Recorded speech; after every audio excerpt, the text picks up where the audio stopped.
안녕하세요. 저는 40대 여성입니다.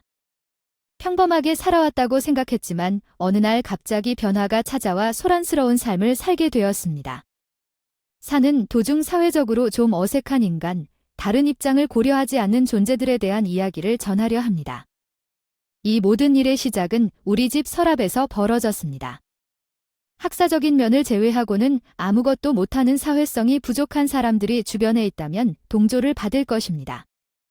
공무원이나 판사처럼 판단력이 상식적이지 않다거나 다른 사람을 고려하지 않는다면 고지곳대로 어색한 존재로 여겨질 것입니다. 지금부터 우리 가족과의 소환을 뒤집어 놓은 동서의 이야기를 해보겠습니다. 저는 나이가 든 만큼 지혜로운 삶을 살아왔습니다. 부모님은 아들만 대학에 가면 된다고 생각하여 저는 중졸 학력으로 일을 시작했지만 결국 꾸준히 살아왔습니다. 그러나 지난 나이까지 인생을 돌이켜보면 학력이 인격을 증명하는 것은 아니라는 것을 깨닫게 되었습니다. 성실함이 성공의 지표인 것 같지만 인격과는 다른 문제이기 때문입니다. 잘 배운 사람들이 인격도 좋다고 생각하지만 우리 동서는 그렇지 않았습니다. 우리 동생인 로스크 변호사는 원래 가난한 집안에서 온 가족이었는데 그것을 알게 된 것은 동생을 통해서였습니다. 가족 소개 자리에서 나의 언니를 소개한 적이 있습니다. 언니는 학업상으로도 우수했고 모범생이었어요. 학원에 다니지 않고도 학교 성적이 우수하고 친구들과도 좋은 관계를 유지했습니다.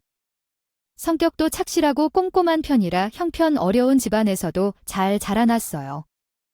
하지만 처음 만난 적 때 언니의 실제 모습은 제가 상상한 것과는 많이 다르더라고요.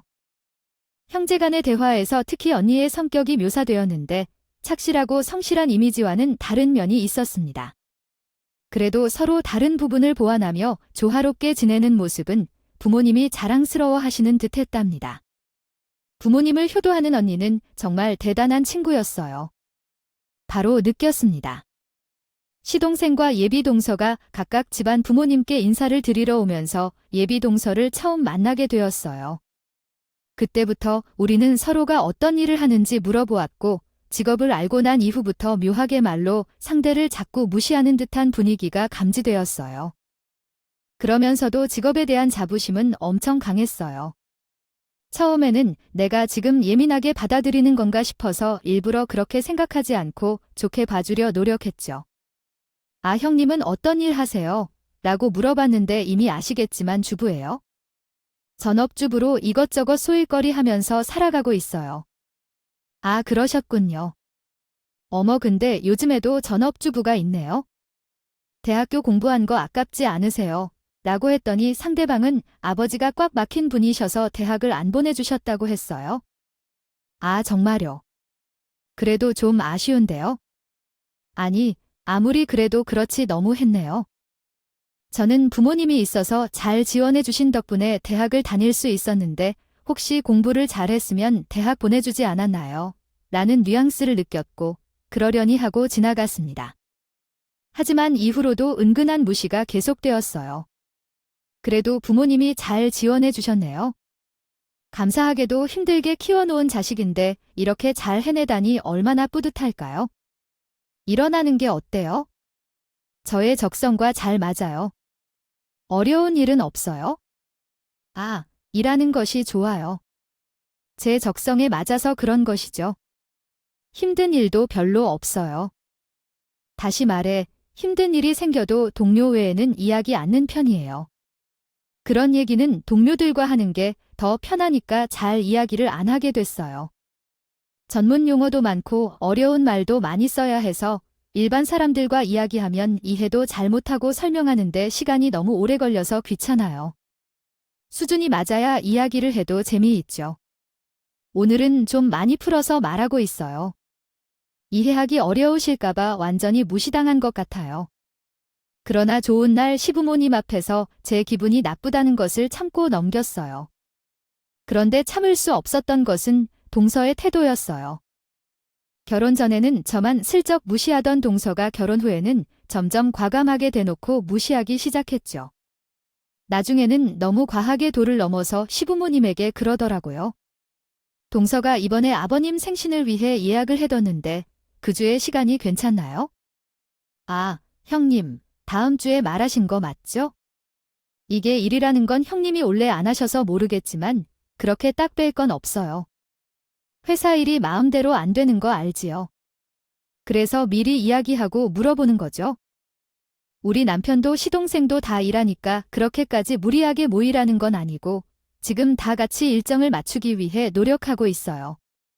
아버지 생신 당일에 보는 것도 아니고 생신 전후로 주말이나 괜찮을 것 같은 요일 있으면 함께 저녁 한 끼나 먹자는 거예요. 근데 형님, 저가 갑자기 처리할 일이 생기면 빠지는 경우도 있고 사람 운명을 책임지는 변호사로서 일반적인 상황이 아니라 형님이 잘 이해하시지 못해 일반적인 관점에서 생각하고 쉽게 얘기하는 것 같아요. 남편이랑 형님과 함께 식사하러 오세요. 제가 일정 확인해 보겠다는 말이 아니라 딱 잘라버리는 형님이 저랑 다른데요. 동서 가면 시정생이 난감할 거고 어렵고 안 될 수도 있는데 노력도 없이 바로 결정하는 건 아니에요.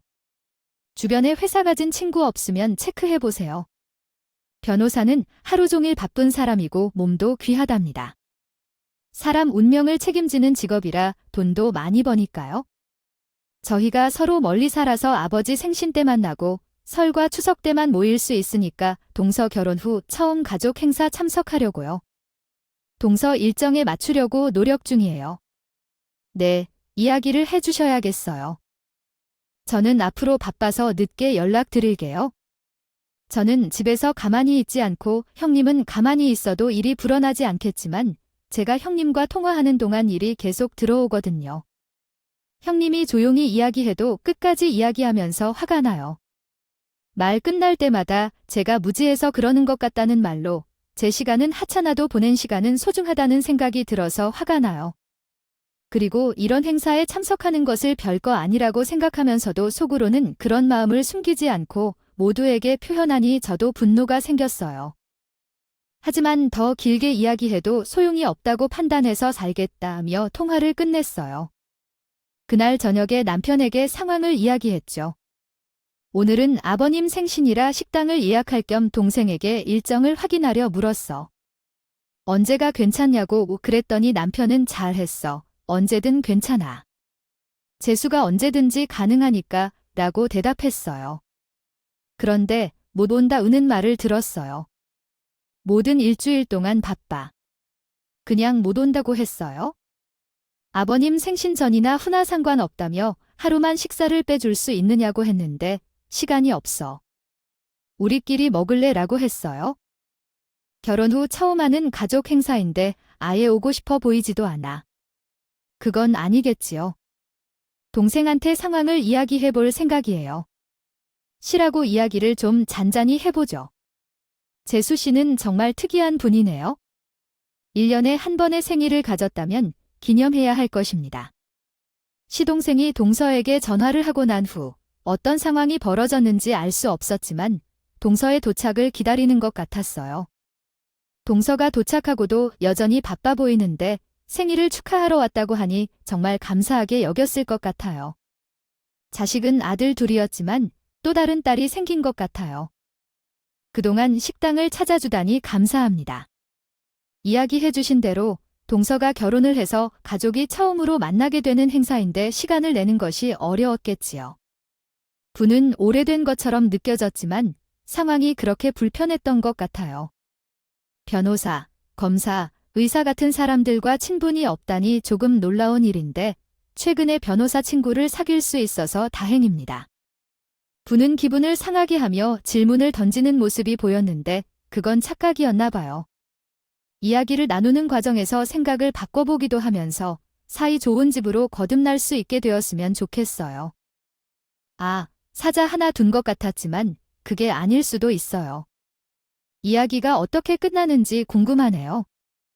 별로 바쁘지도 않으면서 바쁘다 하는 그런 거 말고요. 저는 그런 일반 기업 사람들이 하는 일이랑 비교가 안 되는 엄마잖아요. 게다가 지금 있는 로펌도 그냥 로펌이 아니라 업계에서 좋다고 높게 쳐주는 로이예요. 제가 여기 들어가려고 얼마나 있었는데요. 그러니 들어오는 고객, 케이스들도 여간 까다로운 게 아니에요. 제가 잘못하면 그 사람들 인생 망하는 거고요. 그래서 정말 바빠요. 그러니까 앞으로는 이런 별거 아닌 행사 있으실 때 저는 꼭 빼주세요. 오늘 첫 행사니까 와서 이야기 드리려고 참석한 거였어요. 다 같이 귀하게 이야기를 나누고 있던 와중이었다. 별과 아닌 행사라는 동서가 그렇게 이야기를 하자 분위기가 갑자기 싸해졌어요. 시동생도 조금 당황한 눈치였지만 바쁜 거 하지만 그래도 맞춰서 올 수 있을 때는 같이 오기로 했잖아. 근데 저희 시부모님께서 워낙 유한 사람들이라 동서가 그렇게 이야기를 했는데도 뭐라고 하지 않으시는 거예요. 시동생이 오히려 동서를 말리려 되자 시부모님께서 나서서 중재를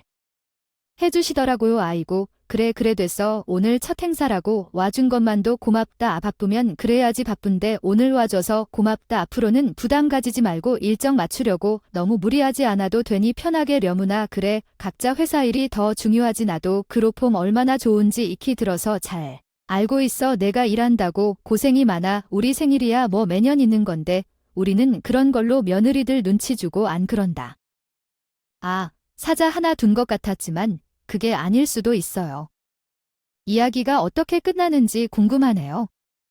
나를 처음으로 만나 와줘서 고마워하고 앞으로는 무리스럽게 참석하지 않아도 된다고 말할 필요는 없었다. 당연히 눈치 주는 사람들은 아니었어요.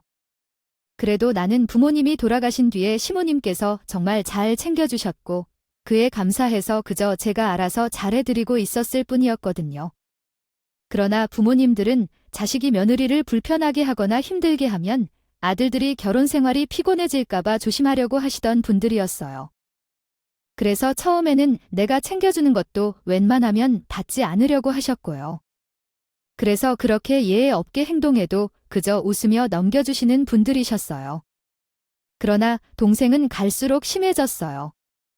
명절에도 오지 않으려고 했고 그 이후로 매년 시모님 생일에도 연락 없이 지나가죠. 말이야, 사람이 어떻게 주변 사람들을 챙기고 살아왔는지 의문스럽다. 나도 좀 그렇다. 동생에게 이야기를 해봤지만 대답이 없는 듯 하더라. 어이없네. 이런 놈이 어떻게 부모가 있는데도 기본적인 어른들과의 관계를 유지하지 않을 수 있지? 그리고 우리 엄마 아버지 말이야. 그럼 자기 아들들은 뭔가? 결혼 생활이나 순탄하게 하면 되는 것으로 그걸로 감사하다 생각하실 텐데 아니야? 그래도 은근히 걱정되시는 모양이더라. 어머님이 저번에 나한테 넌지시 이야기하시더라. 정말 아이고, 엄마가 뭘 하시는데 그냥 동생놈 걱정하시지. 아, 저 와이프 잘못으려 와서 뭐 집안에 사람 지금 받고 사는 건지 아닌지 걱정된다고 하시겠지? 뭐 남편의 말이 맞았어요. 한번 어머님이랑 시간을 보내면서 제가 은근슬쩍 여쭤봤었거든요. 어머니 드제 며느리 괜찮으세요? 저는 시동생이 좀 걱정되던데 넌지시 여쭤보니까 어머님도 속이 말이 아니셨던지 속마음을 털어놓으시라고. 아이휴. 나는 그냥 우리 둘째 결혼 생활은 잘하고 있는 건지. 그게 좀 걱정이야. 저렇게 사람이 곁을 내어주지도 않고 아이 어찌 보면 남 생각은 안 하고 조금 이기적이게 살아온 모양인데 과연 우리 아들이 결혼 생활을 행복하게 잘하고 있기 한지. 아이, 내가 걱정하면 우리 바깥 양반이 괜히 그런 티 내지 말라 하니까 괜찮은 척하고 있었지. 아유, 근심이 많아. 그 양반도 안 그러는 척하지만 그럴 거야? 아무리 내색 안 하고 늘 괜찮다 하셨어도 동서가 보여준 모습들은 인간적으로 너무 별로였다 보니 아들은 과연 결혼하고 나서 같이 사는 게 괜찮은 건지 걱정이 되셨던 모양이에요. 그걸 모를 리 없는 시동생이 자기 와이프랑 부모님 중간에서 시동생 중재하느라 애먹고 있었죠. 그러니 시부모님도 내 아들 고생시키기 싫어서 괜찮다 해주신 게 벌써 3년이나 지났고 사실상 어머니와 아버지도 함께 계셔서 내가 뭘 하든 상관이 없을 것이라 생각했다. 그래서 큰 소리를 내지 않고 참았다. 그러나 참다 결국 큰 소리를 지르게 되었다. 그날은 시동생의 생일이었는데 시댁 부모님은 내 남편 생일에는 오지 않아도 나의 생일에는 왔다. 하지만 그 상황에서도 혼자 이기적인 모습을 드러내었다. 자신의 남편은 아예 챙기지 않을 뿐만 아니라 혼자 밥을 먹는 바람에 축하해 온 것인지 밥을 먹으러 온 것인지 알 수 없었다. 남편의 표정을 보면서 내 생각과 같은 것을 생각하고 있던 것 같았다. 반찬을 주는 것은 시동생의 일이었고 물통과 수저가 다 내 앞에 있어도 건네주지 않고 신경도 쓰지 않았다. 심지어 시동생이 세팅을 도우고 있었다. 더 화가 난 것은 시댁 부모님도 일을 못마땅해 하고 계셨다는 것이었다. 아내야, 잠깐 밖으로 나와봐. 얘기하자.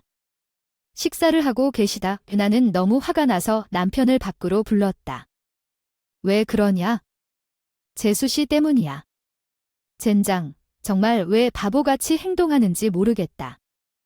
나이 듬직한 사람들이 배려를 받지도 못하며 결혼 생활이 무슨 의미가 있겠냐고 생각해. 부모님 속이 말이 아니겠어? 지금 너무 화가 나서 참아왔었는데. 아니, 어머님 아버님이 무언가 말씀하시지 않으니까 참았지. 하지만 너무하는 거 아니야? 누가 따스하게 이야기해 주어야 한다는 것은 우리가 생일을 축하하고 명절까지 오면서 선물을 주라는 것도 아닌데.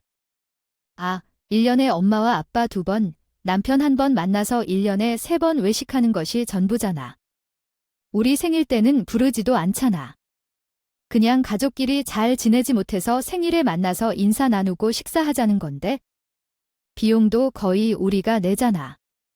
그러니까 처음 아빠 생신 때도 그렇고 마치 그 행사에 모이는 우리가 인생을 낭비하는 것 같다는 식으로 이야기하잖아. 자기는 그런 하찮은 일에 신경을 쓸 시간이 없다고 말해놓고 오늘은 혼자 열심히 밥을 먹는 모습을 보니 화가 나네. 진짜 어떻게 말을 해야 할지 고민이네.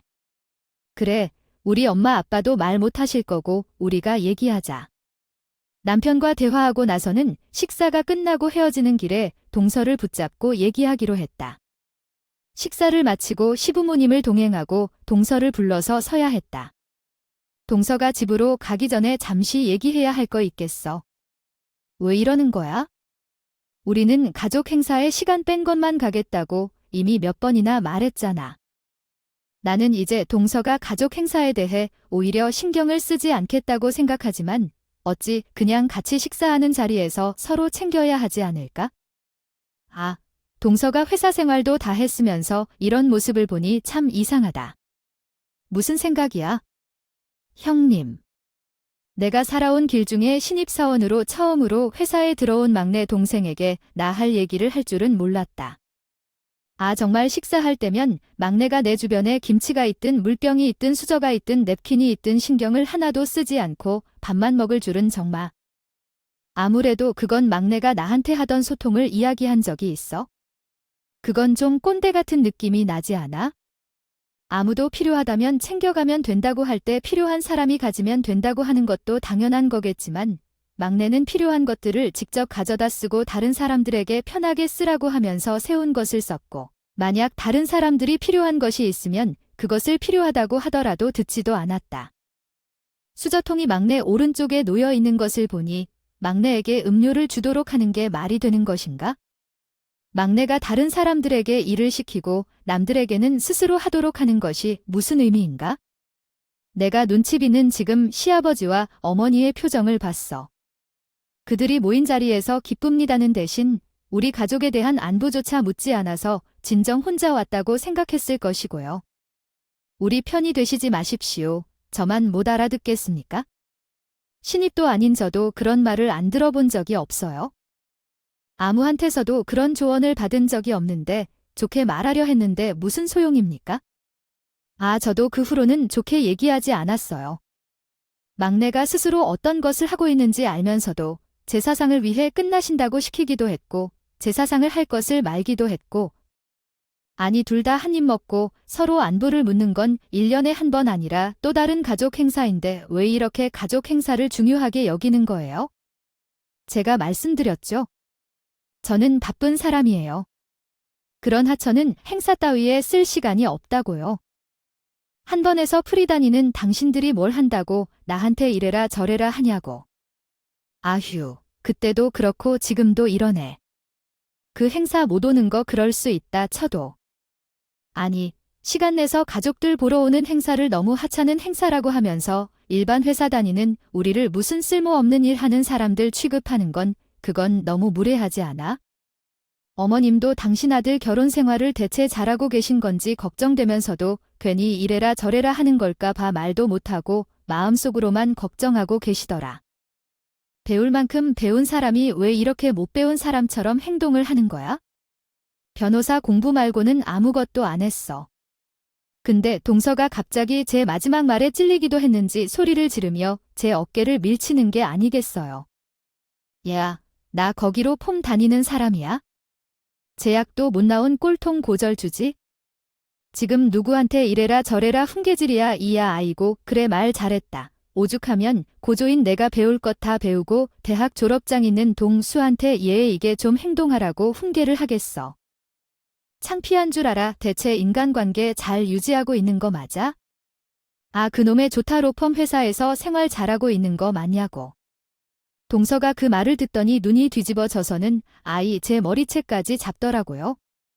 시동생이 놀라서 동서를 뜯어 말린 덕에 몇 가닥 뽑히지는 않았는데 아주 그날 보니까 인성이 개차반이 따로 없었어요. 무보다 법 공부 말고는 안 했냐? 인간관계. 당신은 그런 행동을 할 필요가 없어요. 그저 일에만 집중하면 돼요. 지난번 회사에서의 일과는 완전히 끝났으니 지난 일에 과도하게 신경을 쓰지 마세요. 새로운 환경에서 잘 적응하고 성공을 거두세요. 계속해서 전진해 나가는 것이 중요하니까요. 마타 종업원 명단에 대한 검토안인지 확인하지 않아서 그 감정은 거린이 오해가 생겼어요. 동준 부서에서는 외로운 느낌이 연주되었습니다. 상사의 영주 공식 발표식은 도착이 되었습니다. 음식을 설득하는 데 계셨습니다. 바로 하얏 드리고분을 놀라직 되었으나 결국은 혼자 남는 일이었습니다. 동씨가 친구 진단으로 데모이어드리면 지시하여 퉁혼났을지도 몰라요. 르트엣이 속으로 빨개 너무 사기엄한지도 만딜 딘자하였기 때문에 이분들이 도전받았음을 예상감업입니다마니 놀라셨을지도 모르겠으비요. 장성한 사람들이 대원사 경력을 가지고 있는 듯 이여물을 받을 사람이 없었으니 새로운 투자자를 찾고 있었어요. 동서도 로펌에 있었으니 알아요. 투자자가 실세 1인자인 걸 알겠지만 왜 형님이 돈이 있으신 것 같아서 투자를 하시는 건지요? 번듯한 직업도 아니고 돈도 벌지 않으시잖아요. 시부모님 덕분이라고 하셨지요. 동서가 관심 없어 하고 무시하는 우리 시부모님은 검소하게 잘 사셔서 잘 안 보이시죠. 엘리트 출신 모아둔 재산이 얼마나 많은지 알아. 형님이 그런 걸 아신다면 제게 이야기는 안 해주셨겠지요. 형님이 잘 보여 무슨 이득 보려고 하시는 건가요? 그런 말이 무슨 소리예요? 이야기 들을 생각도 안 했지 않나요? 그냥 자기 잘난 것에만 집착해서 무시했을 뿐이지. 대학도 안 나왔다면서? 동서가 말한 걸 잘 기억하죠. 아니, 언제 누굴 무시한 적이 있나요? 발빠르다 아니에요. 동생에게는 동서가 어떻게 했는가요? 자기 배우자를, 그래요. 시동생은 동서를 챙기고 동서는 받는 데만 익숙해. 누군가 어울리지 못하는 비위를 적는다면 제 남편을 살들이 안 챙기고 시부모님 재산 많다는 것을 숨겨주신다고요? 무시하고 어울릴 줄 모르는 사람들 특징이라는데. 형님, 제게 열등감이 있나요? 네, 알겠어요. 이야기를 번역하겠습니다. 내가 무시하니까 동생이 그렇게 화가 나셨어요. 나는 처음부터 이 시부모님의 재산의 규모를 알았겠어요. 나는 몰랐을 때도 시부모님한테 잘해주셨던 거고 그걸 예쁘게 봐주셨던 거였죠. 동생이 시부모님한테 재산에 대해 이야기 안 해준 모양이네요. 그래서 이야기할 필요도 없다고 생각했겠지요. 애초에 마음 터놓고 시부모님과 이야기한 적이 없거든요. 그래서 지금 형님은 시부모님의 돈으로 본인이 대표가 된 것 같아요.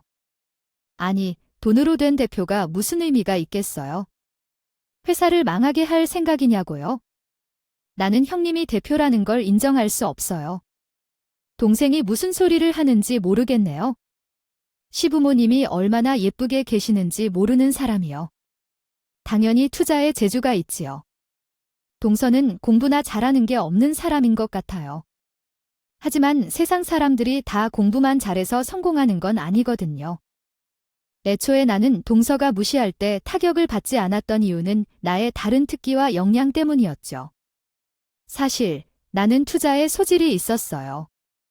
대학에 가지 못해서 학생 때부터 경제 활동을 했지만 나는 그냥 돈 버는 데에 급급했던 게 아니라 꾸준히 다른 공부를 해왔거든요. 주식이나 임대에 대한 관심을 가졌었죠. 수수하게 시작했지만 계속해서 발전시켰어요. 좋은 시절이었고 많이 공부해서 물질적으로 충분히 독립했습니다. 부모님이 떠나기 전까지 부모님 재산을 그렇게 불러들이곤 했고 결혼 후에도 부모님의 부탁으로 소소하지 않은 수입금을 굴려드렸습니다. 그래서 직업을 따로 가질 필요가 없었죠. 그런데 동서가 고교 졸업만 한 직업을 무시했던 것이 신경질을 줄 정도였는데 이것은 그의 손실이 아니었어요. 내가 동서가 버는 월급을 금방 벌 수 있는 능력이 있었기 때문이었죠. 여러 차례 무시당해도 마음의 상처를 받지 않았어요. 부모님을 존중하고 걱정할 때부터 신경질을 느끼기 시작한 거예요. 아, 그럼 지금은 투자가 잘 되어 대표가 되었다는 이야기요. 이런 빌리지 않는 동서를 러민 시아버지가 100으로 낙하산을 타고 내려오는 것은 공평하지 않아요. 나는 변호사 자격증도 없는데 대표님 인정하시고 넘겨주셨는데 이게 왜 비열한 거야? 동서를 까발리는 건 왜? 이전에 일하던 곳을 여하는 이유는 뭐야? 이곳에서는 첫걸음을 잘 따라가야 해. 나중에 알아보니 동서는 이전 회사에서도 관심병적인 존재였어. 소통도 안 되고 팀으로 일해도 독단적이고 상사의 말을 안 듣고 충돌했는데 큰 사고를 치면서 계약이 해지됐어요. 형님, 저는 그런 형태이나 다른 것이었지만 이동서는 괴로하게 품격 있게 나란히 들어왔다. 그 결과로 저는 내 능력을 인정받아 이 자리에 앉은 것이다. 투자로 어떤 이익을 가져왔는지 이전 대표님께 전부 보여드렸다. 그러자 이전 대표님께서는 나를 인정해 주셨고 아버지는 내가 들여온 자금의 일부를 내게 돌려주시며 나에게 투자자이자 로펌의 새 대표로 만들어주셨다. 물론 전문 경영가는 별도로 구해야 했다. 나는 잘 투자하는 사람이지만 회사 운영에 대해서는 잘 알지 못했기 때문이다. 동서 입장에서는 이미 좋은 기회를 얻은 것 같았지만 손으로 망쳐놓은 것과 다름이 없었다. 애초에 가족 간의 관계가 좋았다면 나뿐만 잘난 줄 알고 나무인 행동하지 않았다면 나는 더 흥하였을 것이다. 하지만 내 성격 때문에 이전 직장에서도 잘리고 새로운 직장에서도 어려움을 겪었다. 결국 나도 상황이 이러해져서 다른 선택이 없었을 것 같다. 근거지를 찾아본 멋진 변호사가 돼야 했는데 한국에서 법률을 공부하고 힘들게 살아온 나에겐 이제 다른 길이 없을 것이다. 그래도 이젠 동서에게 다양한 요구사항들을 할 수 있는 위치에 올라섰다. 버렸으니까 처음에 공부만 했던 동서가 죽어라 변호사가 되었다는 소문을 듣고 사람을 만나지 않았지만 성실하고 기특한 친구로 생각했어요. 하지만 이렇게까지 사회성이 떨어지는 이기주의자인 줄 알았으면 동생에게 결혼을 망설이도록 뜯어 말렸을 거예요. 동서가 눈치를 주지 않고 받아치자 동서는 거의 울기 직전이었어요. 제가 너무 착하지 않았어요. 회사에서 내가 낙하산이라는 이야기는 해주세요. 아니, 맞다. 여기서 새로운 사람들과 어울리는 것이 힘들고 사귀는 것도 잘 못해요. 이전 직장에서는 절 대해주지 않아서 미건에 나왔지만 사실은 좋은 실적이 없어서 다른 곳을 찾지 못했어요. 이번에 아버님이 추천해준 곳에서 나를 알아주는 회사를 찾았다고 생각했어요. 착각하지 마세요. 아버님이 직접 동서를 추천하고 자리를 만들어달라고 이전 대표님께 부탁했어요. 아버님이 쓸데없이 도와주신다고 말씀하신 모양이네요. 동서는 자기 실력을 그렇게 높게 평가받지 못했어요. 지금까지 동서는 자신이 잘한다고 생각하고 살아왔는데 이제 다른 사람보다도 더 낮은 자리에 있다고 믿고 살아가는데 이번엔 자신의 능력이 인정받은 것 같아서 그런 것 같아요. 나는 자긍심이 강하다고 생각하며 살아왔지만 그것이 완전히 부정당했을 때 나 자신도 그 사실을 받아들이기 힘들었던 것 같아요. 이제 나에게 물러설 곳이 없다고 느끼는 것 같아 정말로 말이에요. 나는 내 능력으로는 이 회사에 들어올 수 없었을 거라고 생각해요. 대표님이 그렇게 말했거든요. 그래, 여전히 내가 잘난 줄 알고 있었던 것 같아서 이야기해 준 거야? 못 믿겠다면 지금이라도 이전 대표님과 통화해줄까? 대표님이 그러셨어요. 아버님께서 돈서 하나 드린다고 했대요. 아버님께서 지금까지 그런 부탁 한 번 한 적이 없었고 무엇보다 새로운 대표 자리에 적임자를 찾아주셨으니까 그것이 보답이라고 말이죠. 자존심은 완전히 박살난 것 같았지만 그게 좀 필요해 보였어요. 사람은 자신의 객관화를 하고 겸손해야 하는데 동서는 그게 전혀 안 되는 사람이었기 때문이죠. 그것 때문에 많이 배웠을 거예요. 물론 나는 갑자기 대표가 되었다고 동서한테 갑질을 하지는 않았고 동서가 알아서 해줬어요. 형님, 이번에 아버님 생신 갈 수 있어요. 제가 식당 예약할게요. 지금까지 식당 찾고 예약하느라 고생했잖아. 아버님 좋아하시는 스타일 잘 모르잖아. 아니에요. 이제부터라도 아버님 스타일 알아가면 되는 거죠. 형님이 알려주시면 제가 한번 찾아볼게요. 아무리 바빠도 커피 마시고 화장실 가고 밥 먹을 시간이 충분한 것 같아 동서는 그렇게 내 시선을 조심스럽게 살펴보며 잘 보이려고 했어요. 굳이 막지는 않았어요. 지금까지 우리의 시아버지 마음을 고생하셨다는 것을 생각하면 동서도 좀 고생해봐야 공평하다고 생각했거든요. 그래서 오히려 시아버지와 동생에게 잘해달라는 식의 갑질이 아닌 갑질을 좀 했어요. 동서, 이번에 시아버지 생신을 식당에서 안 하려고 했잖아. 시아버지 덕분에 동서가 능력에 맞지 않는 로펌에 들어가니까 이제는 시아버지에게 좀 갚아야 하지 않겠어요. 아니, 식당에서 안 하실 거면 어디서 하실 건데요. 동서가 직접 시아버지 생신상을 차려드리라고 동서에게 시집 보냈으니까 동서가 시어머니 집 식구들을 위해 음식을 제대로 해본 적이 있어요. 숟가락도 하나 안 놓고 오히려 숟가락을 갖다 달라고 했었죠. 아니 형님 아니요. 제가 음식을 잘 못해요. 차라리 음식을 잘하는 곳에 가서 제가 맛있는 걸 사드리는 게 더 동서에게 돈이 없어서 그런 좋은데 못 가는 줄 아세요. 정성을 보여줘야겠다고 정성을 향다. 정성을 다 동서에게 시아버지 생신상을 준비하라고 명령했고 동서는 생신 파티를 위해 정신없이 준비 중이라는 얘기를 들었어요. 그리고 당일이 주말이라 일찍 가야 돼서 동생 집으로 가죠. 동서는 아직도 손질되지 않은 재료들이 산더미처럼 쌓여 있었고 정말 밤을 새기 전에 다 준비할 수 있을까요? 아이 근데 아직도 손질되지 않은 것들이 있네. 여태 뭘 했던 거야? 동서 말대로 3시간 동안 몇 사람이나 먹이물 수 있겠어요. 요리 재료는 신경 쓰지 마시고 제가 어디에서 갈비와 미역국을 미리 얼마나 많이 비춰 놓았는지 확인하려고 할 때 동서는 내게 소파로 끌며 강제로 앉도록 하려 했어요. 형님, 이번에 아버님 생신 갈 수 있어요. 제가 식당 예약할게요. 지금까지 식당 찾고 예약하느라 고생했잖아. 아버님 좋아하시는 스타일 잘 모르잖아. 아니에요. 이제부터라도 아버님 스타일 알아가면 되는 거죠. 형님이 알려주시면 제가 한번 찾아볼게요. 아무리 바빠도 커피 마시고 화장실 가고 밥 먹을. 그때 나는 동서의 이 행동에 수상함을 느껴 냉장고 문을 열어보니 동서가 모두 미리 산 반찬과 냉동 미역국을 넣어 놓았더라고요. 그 일에 대해 의심을 했었지만 동서가 마치 로봇처럼 행동하자 나는 더 이상 인정할 수 없었어요. 그 후 장을 보러 나가기로 결심했고 내가 동서에게 잔머리를 썼다며 비판을 들었지만 동서는 셀 수 없이 끝이 없다고 생각하며 다시 시작하기로 결심했어요. 처음부터 다시 일을 시작하면서 부족한 재료가 있다면 재료를 구하러 다시 가도록 했고 동서는 끝까지 나에게 도움을 주었지만 나는 그가 너무하게 했다는 것을 생각했어요. 이혼 사유로 이야기한 것에 대해 동서는 더 이상 신경 쓰지 말아야 한다고 했고 그 속에 담긴 감정과 상황을 공감하지 않았어요. 결국 동서는 장을 다시 구하러 나갔고 나는 그를 지켜보며 트리깅을 계속했습니다. 동서가 준비한 생일 파티는 당연히 엉망진창이었습니다. 먹을 것을 거의 시간에 먹었는데 저는 이렇게라도 동서의 나쁜 습관을 조금씩 벗어내려고 노력하고 있습니다. 형님, 저는 이제 조금씩 배우고 싶은 마음을 갖고 열심히 노력할 테니 많이 가르쳐 주세요. 한번 배우면 열심히 습득하기 때문입니다. 동서가 혼자 잘난 척했던 시대는 끝나고 위아래 구분 없이 행동하던 것도 어느새 자기 자리에 자기가 넘어가는 것을 보게 되었습니다.